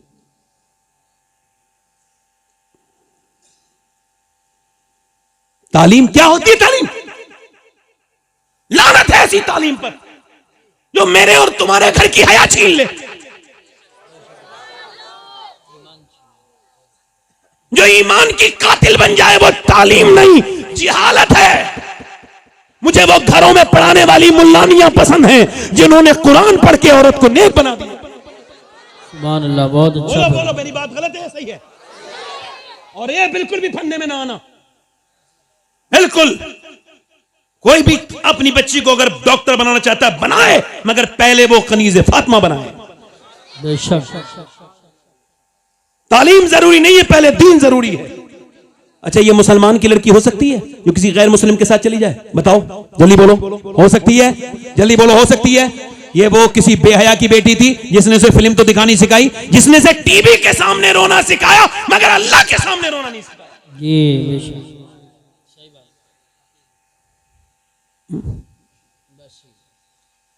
ये मुसलमान है। मैं इन्हें मुसलमान सही मानों में नहीं मानता, बड़ा एहतियात से बोलता हूं, सही मानों में नहीं मानता। अच्छा, ये मुसलमान है तो अल्लाह का शुक्र है मैं सैयद हूं। और आप तो सब जानते हो ना, अल्हम्दुलिल्लाह। जेनेट शरीफ वाले तो जानते ही हो हैं, मगर मैं ये वसीयत कर चुका हूं कि जब मैं मरूं तो अगर फलस्तीन की लड़कियों में से किसी एक का जूता मुझे मिल जाए तो मेरे सीने पे रख दिया जाए, और मुझे दफन करने से पहले, मिट्टी डालने से पहले, ताकि मेरा अल्लाह मुझे उस जूते की बरकत से बख्श दे। कौन फलस्तीन की बच्ची क्या बयान दे के गई है कि हम जब रात को सोते हैं तो पहले कुरान पढ़ते हैं, फिर बुर्का ओढ़ के फिर सोते हैं।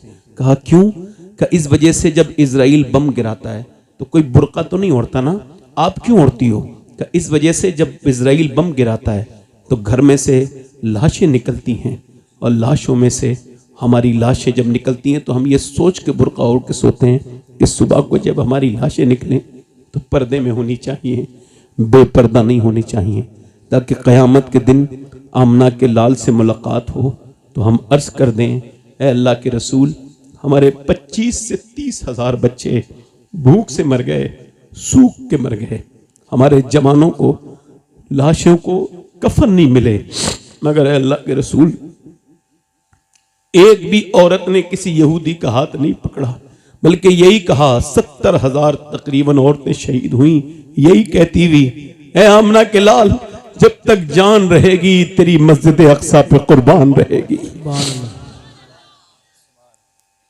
बस मेरी आखिरी बातें हैं, मैं तो फिर भी कभी तकरीर कर सकता हूं, मुझे ईदगाह पे सुन लेना। वक्त मुझे 1 घंटा हो गया, मुझे 1 घंटा 5 मिनट, ज़्यादा नहीं बोलूँगा, मगर मैं भी आपको कमी मिलता हूँ, आप भी मुझे कमी मिलते हैं। इस वजह से एक बात कर रहा हूँ, अपनी शादी यहूदियों की तरह ना करो। एक ज़मीन पे ऐसी भी शादी हुई है कि उसके बाद ज़मीन पे ना तो ऐसा कोई दूल्हा बना, ना तो कोई ऐसी दुल्हन है। वो किसकी शादी है? नबियों के बाद सबसे खूबसूरत जोड़ा है सैयदा फातिमा ज़हरा और मौला अली का, जरा जोर से तो बोलो। और शादी हुई है, और शादी कैसी सीधी सादी शादी, साफ साफ, कोई जहेज नहीं। आजकल के कुछ मौलवियों को तक मैं जानता हूं जिन्होंने तकरीरें तो ये की कि जहेज नहीं लेना चाहिए, मगर अपनी शादियों में उन्होंने कारें ली। ये बड़ी बेहूदगी है, शादियों में कारें लेते हैं। ओ यार इधर देखो, आज का नौजवान वो मेरे साथ, मैं सैयद हूं मगर उसके हाथ भी चूम सकता हूं नौजवान के जिसकी शादी नहीं हुई हो, और वो इस महफिल में ऐलान करे मैं जब शादी करूंगा तो बगैर जहेज के करूंगा। जब उससे कोई पूछे क्यों, उसका बाप कहे नहीं मेरे पास इतनी जमीन, अरे होगी जमीन, अब्बा मैं बगैर उसके शादी करूंगा जहेज के। क्योंकि मुसलमान बच्चियां इसी जहेज की लानत की वजह से गैर मुस्लिमों के घरों में जा रही हैं। मैं शादी बगैर जहेज के करूंगा। जब बाप कहे क्यों, का इस वजह से कि मेरे नबी को यही शादी पसंद है और मैं किसी से जहेज नहीं लूंगा, क्योंकि मुझे पता है मेरे बरेली के इमाम ने फरमाया कौन देता है देने को मुंह चाहिए, देने वाला है सच्चा हमारा नबी। नारे तकबीर, नारे रिसालत, नारे हैदरी, नारे गौसियत, मसलके आला हजरत, फैजान आला हजरत, अजमत मुस्तफ़ा कॉन्फ्रेंस, सरजमीन जन्नत शरीफ, हजरत सैयद साहब क़िबला। बस मेरे दोस्तों, मैंने पहले ही कहा था हो सकता है आखिरी तकरीर हो, तो सुनो हुजूर की बेटी दुल्हन बनी है, जरा जोर से तो बोलो सुभान अल्लाह। जमीन पे नबियों के बाद इतना बेहतरीन जोड़ा किसी का नहीं जितना अली और फातिमा का जोड़ा है। हजरत मौला अली कहते हैं मैं अंदर गया अपने कमरे में, बीबी को देखा तो मैं रोने लगा, और उन्होंने मुझसे पूछा क्या आपको ये शादी पसंद न थी जो रोते हैं? तो कहते हैं मैं खड़ा हो गया, आगे बढ़ा, मैंने कहा फातिमा ऐसी बात नहीं है, मैं इस वजह से रो रहा हूं कि आप कोई भी लड़की जब दुल्हन बनती है तो नए एक जोड़ी कपड़े, इधर देखो जरा, इसको एहसास करना, आप मेरे गांव के लोगों इसको एहसास करना, ये कितनी बड़ी बात हुजूर की मौला अली कह रहे हैं। मैं देख रहा हूं कि कोई भी लड़की जब दुल्हन बनती है तो एक जोड़ी नए कपड़े पहन लेती है। मैं सोच रहा हूं कि आपके चेहरे पे कोई शिकन नहीं, जबान पे कोई शिकवा नहीं, मगर दोनों आलिम को मालिक को मुख्तार की बेटी जिस कपड़े में दुल्हन बनी है उसमें 17 अहमद लगे हैं। ओहो, हजरत अली को देखा तो सैयदा आगे बढ़ी, बड़े बाप की बड़ी बेटी आगे बढ़ी, हुजूर के हजरत अली का हाथ पकड़ा और कहा मेरे सरताज बिल्कुल भी गम न करें। मेरे अब्बा ने जब मुझे रुखसत किया था और बचपन से यही समझाया था मेरी लाडली फातिमा, अल्लाह कपड़ों से राजी नहीं होता, अल्लाह तो सजदों से राजी होता है। सजदों से। अम्मी आयशा फरमाती एक दिन हुजूर से मैंने कहा हुजूर आपकी बेटी आ गई, हुजूर उठ के खड़े हो गए। बेटी तो बेटी होती है ना, तो ये जो चादर है ना इसमें कुछ बंधा हुआ था, तो क्या फातिमा क्या लेके आई हो? ऐसे करके खोली अपनी चादर तो एक रोटी निकली, अब्बा ये रोटी लाई हूं। हुजूर ने वो रोटी उठाई, मुंह में उसको एक लुकमा खाया तो हुजूर की आंखों से आंसू। अब्बा क्यों रोते हैं? फरमाया फातिमा और तो कोई बात नहीं है, 5 दिन के बाद तेरे बाप के मुंह में ये पहला लुकमा गया है। अल्लाह अकबर, बेटी तो बेटी होती, अब्बा आप खाएं। अली लाए थे जौ, मैंने उसको जौ को रोटी बनाई, उसे कुएं से पानी भी भर के लाई, फिर मैंने हसन हुसैन को भी खिला दी, अब्बा अली को भी खिला दी, मगर मैंने नहीं खाई। मैंने सोचा पहले अपने अब्बा को खिलाऊंगी उसके बाद खाऊंगी। मेरा इमाम कहता है जिसका आंचल न देखा मोह मेहर ने, उस हृदय नजाहत पे लाखों सलाम। नौजवानों ये कोई तकरीर नहीं है, मैंने यहाँ तारीख इसी वजह से दी है कि हमारे गांव में भी ऐसी शादियां बहुत हो रही हैं। तुम नाचते हो, तुम डांस करते हो, तुम डीजे नचाते हो, ओए मेरे भाइयों जो ऐसा करते हैं उनसे हाथ जोड़ के कहता हूं आखिरत बड़ी सख्त है, अल्लाह को नाराज ना करो। मेरे भाइयों मेरे दोस्तों जहेजों वाली शादी ना करो, अपनी शादियों को बरकत वाली शादी बनाओ। और मैंने चूंकि लंबी ज्यादा तकरीर नहीं करनी है, एक आखिरी बात और अपनी बहनों को ये बात कर दी, एक आखिरी बात और कह रहा हूं कि अगर माँ बाप जिंदा है ना तो उनका ख्याल रखो। खरी साहब जैसे माँ बाप चले जाए ना तो फिर माँ बाप नहीं मिलते। मैं 1 साल में ये भी जाते हैं मेरे साथ, जब मैं जहां जहां जाता हूं ये जाते हैं, और मैं जहां जहां आखिरत में भी जाऊंगा ये जाएंगे, तो ये जाते हैं। तो मैं 2017 में गया था अपनी अम्मी के साथ, मेरी बड़ी अम्मा भी गई थी और अम्मी भी गई थी। तो मेरी अम्मी ने मुझे हज कराया, मैंने उसको नहीं कराया। ये कितनी झूठी बात है, कितनी छोटी बात है कि मैंने अपने माँ बाप को हज करा दिया। यार माँ बाप की दुआओं से हज होते हैं, माँ बाप को कोई दुआ कराता है। तो मेरी अम्मी जो है ना वो आ रहे थे मदीने से, तो मदीने से आते वक्त लोग रोते हैं हाजी लोग कि मदीना छूट रहा है, तो मेरी वालदा भी रो रही थी। मैंने कहा अम्मी मेरे लिए दुआ कर दो कि मैं हर साल मदीने आया करूं। सुभान तो मेरी माँ ने पहले मुझे देखा, कहा बेटे तुम दुआ करो। उन्हें लगता था जैसे मैं दुआ करूंगा। मैंने कहा नहीं अम्मी आप दुआ करो। तो अल्लाह मेरी माँ को बख्शे, उसकी कब्र में रहमत करे। आमीन। तो उसने फिर हाथ उठा के दुआ की, या रसूल अल्लाह मेरे बेटे को हर साल बुलाया करें। तो हुजूर 3-3 बार बुलाते हैं, मैं 3-3 बार जाता हूँ।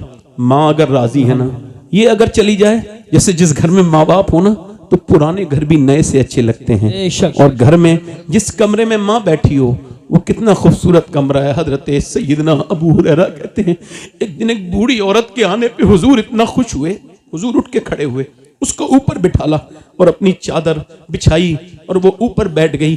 तो फिर हुजूर उसकी बात सुनते रहे, वो सुनाती रही, फिर वो चली गई। मैंने पूछा या रसूल अल्लाह ये कौन थी या रसूल अल्लाह? मेरे आका कायनात के मालिक मेरे सरकार जिसके लिए आप खड़े हुए, पर मैं तुमने पहचाना नहीं, ये मेरी माँ है हलीमा, इसने मुझे दूध पिलाया था। ये दूध पिलाने वाली माँ है, सगी माँ नहीं है। अल्लाह अकबर। दीवारें छोटी होती थी कारी साहब, दीवारें छोटी होती थी लेकिन पर्दा होता था। ताले की इजाज़त से पहले सिर्फ भरोसा होता था, और जब तक माथा चूम के रुखसत करने वाली जिंदा थी, दरवाजे के बाहर तक मुंह में लुकमा होता था। अब वो जो माँ, एक हमारे भाई हैं मेराज भाई, उनकी अम्मी का इंतकाल हुआ। वो खुद बुजुर्ग हैं, उनकी काफ़ी दाढ़ी वाड़ी सफ़ेद है और 50-55 साल की उम्र। वो उसके बेटों ने फ़ोन किया, नागपुर में रहते हैं, कहने लगे वो ये अब्बा बड़े परेशान हैं, आप ज़रा। मैंने उनसे बात की, आप क्यों रोते हैं अम्मी को याद कर करके, अब तो आप दादा बन गए।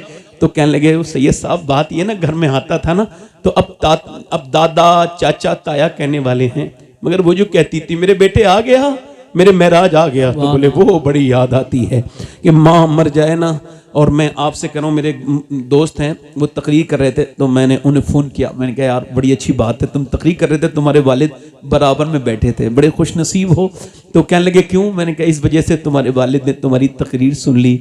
मैं तो आज 25 साल हो गए, मेरे वालिद नहीं, उन्होंने मेरी तकरीर नहीं सुनी। तो मैं सोचता हूँ कहाँ कहाँ गया मैंने, कोई हिंदुस्तान के हर जगह गया, हर शहर में 10 बार गया, कोई ऐसी जगह नहीं जहाँ जाता नहीं हूँ या जाता नहीं हूँ। मेरी कोई हैसियत नहीं, कभी अर्श पर कभी फर्श पर, कभी उनके दर कभी दर बदर, गमे आशिकी तेरा शुक्रिया, मैं कहाँ कहाँ से गुजर गया। मगर मैं सोचता हूँ काश मेरे वालिद भी एक तकरीर मेरी सुन लेते तो कितनी बड़ी बात होती। मैं अब्बू की कब्र पे गया, मज़ार पे, तो मैं वो एक रिवायत उनकी पढ़ी। मौलाना हजरत बाबा फरीद फरमाते हैं अपने बाप का तलवा चूमना ये 7 साल की नफली इबादत से बेहतर है। तो जिसके बाप का तलवा हो वो तो नहीं चूमेगा, तो वो तो कब्र की मिट्टी चूमेगा ना, वो क्या चूमेगा बोलो बताओ। तो तुम्हारे बाप है तो उनसे जबान लड़ाते हो, हमसे पूछो माँ बाप क्या है। जिसके माँ बाप ना हो उनसे ना पूछो। अभी हाजी नसरुद्दीन साहब का इंतकाल हुआ, अल्लाह उनकी बख्शिश करे। ये हमारा भतीजा बैठा है, अल्लाह आप सबको बरकत करे। अगर माँ बाप जिंदा हैं मेरे भाई तो उनकी कदम चूम लेना, इससे बड़ा कोई पीर नहीं। किसी पीर की दुआ कबूल होगी कि नहीं कोई गारंटी नहीं, मगर मेरे आका फरमाते हैं माँ बाप की दुआएं ऐसे लगती हैं जैसे नबियों की दुआएं उम्मती के हक में कबूल होती हैं। मेरी बात खत्म हो रही है बस। अब ये अपनी एक किफल नाम का आदमी है, ये हमारे कारी साहब हैं, कारी यूसुफ रज़ा संभली साहब, हमारी लाइन में ये इतने नेक और अपनी वालदा के फर्माबरदार। हालांकि मोहम्मद अली फैजी भाई भी अपनी माँ को बहुत मोहब्बत करते हैं। अब बगदाद शरीफ भी साथ में जा रही हैं, कारी साहब हज करने जा रहे हैं अपनी माँ के साथ, क्योंकि जो माँ के मर्तबे को जानता है उसे ही तो पता होगा ना, जिसे जो जाहिल है उसे कुछ नहीं पता। वो इधर उधर जाएगा, मज़ार पे अजमेर में जाके फोटो खिंचवाएगा, अजमेर में जाके ईद की नमाज पढ़ेगा, माँ के सलाम नहीं करता। अरे तू कहीं भी चला जा, अगर काबे का गिलाफ पकड़ के भी मर जा और तूने अगर माँ का दिल दुखाया है तो तू जहन्नम में जाएगा, और अगर तू अपने गांव में भी मर जाए माँ बाप राजी हैं तो इंशाअल्लाह जन्नत में जाएगा। नारे तकबीर, नारे रिसालत। देख कर वालिदैन के रुख को जिसके दिल में गुलाब खिल जाए, है ये कौले रसूल के उसको एक हज का सवाब मिल जाए। सुभान अल्लाह, क्या बात है सैयद साहब। बहुत मैंने अपनी बात खत्म कर देनी है, बस आपसे एक गुजारिश। किफल नाम का एक आदमी है, नौजवानों तुमसे गुजारिश, किफल नाम का एक लड़का है, हर रात एक नई लड़की के साथ जिना करता है। ये हदीस शरीफ हुजूर फरमा रहे हैं। क्या करता है? जिना बढ़ रहा है, जिना से बचो। जिना जलील कर देता है इंसान। जिना करने वाले की रोजी में बरकत नहीं, चेहरे पर रौनक नहीं, जिना करने वाला जलील होके मरेगा। बेशक जिना करता था हर रात एक नई लड़की के साथ। एक दिन एक लड़की आई, रोने लगी। क्यों रोती है? पैसे नहीं मिले? कहा पैसा सब कुछ थोड़ी होता है, बल्कि ईमान भी कुछ होता है। कहा क्या मतलब? कहा जब मैं रात को सजदा करती हूँ तब भी अल्लाह देख लेता है, और आज मैं जब तेरे साथ अपना जिस्म बेचने आई हूं ना तब भी अल्लाह मुझे, मगर अल्लाह जानता है कि उसकी बंदी मजबूर है, मैं कभी ये ना काम ना करती। उस मालिक से यही करूं, मालिक तू तो गवाह है कि तेरी बंदी ने कभी जिना नहीं किया, तो माफ कर देना। मजबूर थी ना, बहुत रोई, इतनी रोई कि उसके आंसुओं से किफल का दिल बदल गया। बोला जा जा, मैं तुझे अपनी बहन बनाता हूं, जा ये पैसे ले, तूने मेरी आंखें खोल दी, जा। हुजूर फरमाते सारे पैसे उसको दे दिए। और वो फिर क्या हुआ? फिर उसके बाद अल्लाह अकबर, वो सजदे में गया और बोला मालिक एक रात आई थी कितनी बरकत वाली थी, मैंने उसके हाथ तक नहीं लगाया, और मैंने तो कितनी लड़कियों की इज्जतें लूटी हैं। अगर मेरी तरह कोई गुनहगार नहीं, फिर ये दिल पे उसके लग गई बात, तो फिर तेरे तरह करेम भी कोई नहीं। ऐसा रोया, रूह निकल गई, मर गया। कोई सुबह को जनाजा नहीं दफन करेंगे। इसका जनाजा जानी था, ये कमजोरी का फायदा उठाता था, गरीब लड़कियों की इज्जत नहीं, इसका जनाजा पढ़ेंगे। मगर सुनो, लोगों के कहने से क्या होता है? जब अल्लाह राजी हो जाए, उसने दरवाजे पर, अल्लाह ने फरिश्तों को भेजा, इसके दरवाजे पे मोटे मोटे लफ्जों में लिख के गए, इन्नल्लाह कद गफर लिल किफली, ये जो किफल है इसकी अल्लाह ने बख्शिश फरमा दी है। जोर से क्यों? कोई बंदा तेरे दर पे जो आंसू रोल देता है, मेरे मौला दरे तौबा। मखदूम याहिया मुनीरी फरमाते हैं कि अपना दरवाजा बंद करो। तौबा का तरीका बता रहा हूं जी, मेरी बात जरा दोहराओ, वो गौस पाक की बात। मौत तुझे हाल बदलने, जिस हाल में मरना चाहता है उसी में जीना। याहिया मुनीरी कहते हैं रोज तौबा करो। खवास तौबा करते हैं गफलत से, आवाम तौबा करते हैं गुनाह से। कहते हैं दरवाजा बंद करो, और दरवाजा बंद करके फिर अपने रब के सामने सब गुनाह याद करो, पुराने नए, और फिर रो दो। कितना? इतना कि एक आंसू ढलक के गाल तक आ जाए। अल्लाह फरमाता है मेरे बंदों से कह दो मूसा कि इतना रो ले जितना आंख का आंसू ढलक के गाल तक आ जाए, मैं सारे गुनाह माफ कर दूंगा। सुभान अल्लाह, माशाअल्लाह। जरा हाथ उठा के बताओ, हुजूर के नाम पे कितने लोग जान दे सकते हो? दोनों हाथ उठा के बताओ, नीचे हाथ करो, फिर दोनों हाथ उठा के बताओ कितने लोग हुजूर के नाम पे जान दे सकते हो? दोनों हाथ उठा, नीचे हाथ करो। आखिरी बात है मेरी, एक दूसरे की तरफ ना देखना, मुस्कुराना नहीं। कितने लोग ऐसे हैं हुजूर के नाम पे जान भी दे सकते हैं और आज से पूरी दाढ़ी भी रखा सकते हैं? वो इस महफिल में जरा खड़े हो जाओ, खड़े हो जाओ, इधर आ जाओ बेटे, आ जाओ, आ जाओ, आ जाओ, दाढ़ी रखने वाले पूरे आ जाओ, आ जाओ,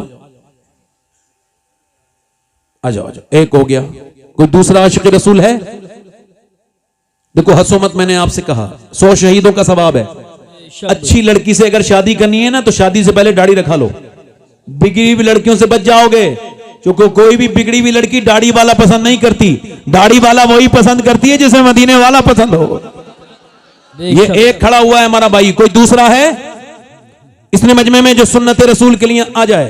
आओ बाहर आओ, नारे तकबीर, जरा चेहरा खोल के आओ, आ जाओ, माशाल्लाह, आ जाओ, आ जाओ, आराम से, आराम आ जाओ बेटे, आ जाओ। ये किसका बच्चा है?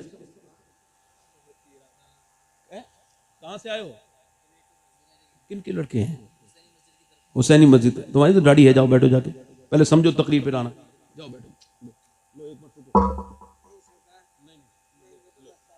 मस्तान को तो देता हूं मैं, जाओ वैसे लेके जाओ। 2 हो गए। कोई तीसरा आशिक रसूल है? 100 शहीदों का सवाब है। जैसे ये निकल गए, ये क्या यहूदियों की तरह चेहरे बना रखे हैं, मुंडा मुंडा के खराब कर लिए? सुन्नत है 100 शहीद। आज से कौन ऐसा मुसलमान है नौजवान जो इस महफिल में कहे अब तक जिया था सभी के लिए, आज से जीऊंगा अपने प्यारे नबी के लिए, जो कि ताजुश शरिया कह के गए हैं, जिंदगी ये नहीं है सभी के लिए, जिंदगी है नबी की, नबी के लिए। सुभान अल्लाह, माशाअल्लाह। है कोई काफी पुराने पुराने बैठे हैं, दाढ़ी मुड़ा के समझते हैं कि जवान हो जाएंगे। बेटे बैठ जाओ, तुम छोटे हो अभी, बैठ जाओ। हंसना नहीं भाई, ये कह रहे हैं कोई तो काफी पुराने पुराने बैठे हैं, दाढ़ी मुड़ा के, सफेद दाढ़ियों को काला करा के, ये समझ रहे हैं कि ये हम जवान हो गए। आला फरमाते हैं, आला हजरत फरमाते हैं, मैं नहीं कह रहा हूं, बैल के सींग काटने से बछड़ा नहीं बनता, बैल का बैल ही रहता है। 2 ही लोग खड़े हुए हैं, 50-50 खड़े होते हैं। बेशक बेशक, यही बात। मैं तुमसे कुछ, यही बात, ये आज की तकरीर ऐसा ही है। जिस तकरीर को आज याद कर लो तो इंशाल्लाह बरकतें हो जाएंगी। ऐसी तकरीर है ये, इंशाअल्लाह ऐसी तकरीर है, बेशक यही बात ऐसी तकरीर है। हक है, हक है। अल्हम्दुलिल्लाह। कोई तीसरा आशिक रसूल है? अच्छी बात। तीसरा है कोई? मेरे आका का दीवाना, हुजूर का आशिक, जनेटा शरीफ में इतने बड़े मुसलमानों के गांव में है कोई नौजवान जो खड़े होके कहे हाँ बहुत हो गया, दुनिया वालों की तरह जीना, अब हम हुजूर के गुलामों की तरह जीना शुरू करेंगे। सुभान अल्लाह, माशाअल्लाह। क्या पहचान है तुम्हारी? कोई तुम्हें पहचानता है? दाढ़ी मुड़ा के घूमते हो, उधर गए तो उधर, उधर गए तो उधर। है कोई तीसरा आशिक रसूल महफिल रसूल में? सुन्नत रसूल वाला कोई नौजवान, कोई हमारा भाई जो सुन्नत रसूल के लिए पूरी दाढ़ी रखा ले? ये दो ही खड़े हुए हैं। मुझे तो कंफर्म है अगर ये एक भी खड़ा होता फिर भी कोई बात नहीं थी। बेशक। और एक बात बताओ, अगर कोई अजान पढ़े और नमाजी एक भी ना आए तो क्या उसे सवाब नहीं मिलेगा? बिल्कुल मिलेगा, मिलेगा। मैं तो अजान पढ़ रहा हूं, सही बात। अब ये तो नमाजियों के ऊपर है, अपना भला चाहो तो आओ, बेशक, बेशक। वरना ये अंग्रेजों की तरह चेहरे बनाओ। अच्छा पैगाम है सही साहब, बहुत बस जितनी देर मैं हूं बस फिर कारी साहब निजामत करेंगे, फिर आप भी सुनेंगे मैं भी सुनूंगा। कारी मोहम्मद अली फैजी साहब को दो लोग हो गए, तीसरा कोई है तो आ जाए। है कोई पीछे से नौजवान खड़े हुए लोगों में से कोई निकल के आए बाहर? असल में इतने लोग आ गए कि जो कुर्सियां मंगाई थी वो तो भरी गई और ये और लोग खड़े उधर रोड पे खड़े हैं। आगे से जलसा कराया करो नौजवानों, तो ज्यादा डबल टिबल कुर्सी मंगाया करो, क्योंकि ये हमारा गांव अब माशाल्लाह बहुत बड़ा हो गया है।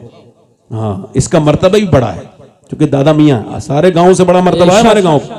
आसपास में कोई इस मर्तबे का गांव नहीं है, इस वजह से कि यहाँ दादा मियाँ आराम कर रहे हैं, मौज़्ज़म शाह मियाँ आराम कर रहे हैं, है ना।